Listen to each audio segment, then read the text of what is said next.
मुगल साम्राज्य का पतन 18वीं शताब्दी में हुआ था। इसके पीछे कई कारण थे, जिनमें से कुछ प्रमुख कारण इस प्रकार है। राजनीतिक कारण। राजाओं में योग्यता का अभाव। औरंगजेब के बाद मुगल सम्राट कमजोर और अयोग्य थे। वे शासन का भार कुशल मंत्रियों पर छोड़ देते थे।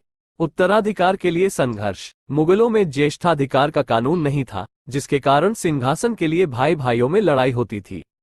प्रांतीय शासकों की शक्ति में वृद्धि। मुगल सम्राटों ने अपनी शक्ति प्रांतीय शासकों को सौंप दी थी, जिन्होंने धीरे धीरे स्वतंत्रता की घोषणा कर दी।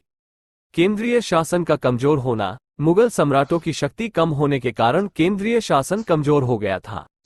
दरबार में गुटबंदी। मुगल दरबार में गुटबंदी और साजिशें भी साम्राज्य के पतन का कारण बनी। आर्थिक कारण। युद्धों का खर्च। मुगलों को कई युद्ध लड़ने पड़े, जिनके कारण खजाना खाली हो गया।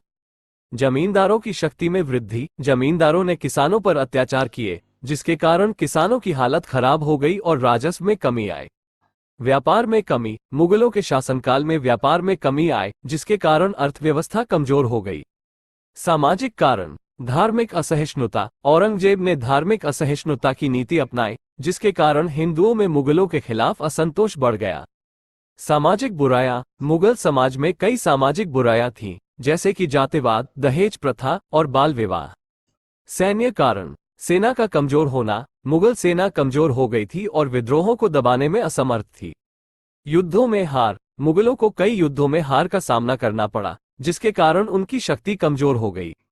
विदेशी आक्रमण। नादिर शाह और अहमद शाह अब्दाली के आक्रमण।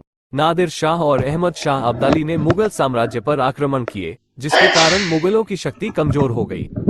इन सभी कारणों के परिणामस्वरूप मुगल साम्राज्य का पतन हुआ। ये ध्यान रखना महत्वपूर्ण है कि मुगल साम्राज्य के पतन के लिए कोई एक कारण जिम्मेदार नहीं था। ये कई कारणों का परिणाम था।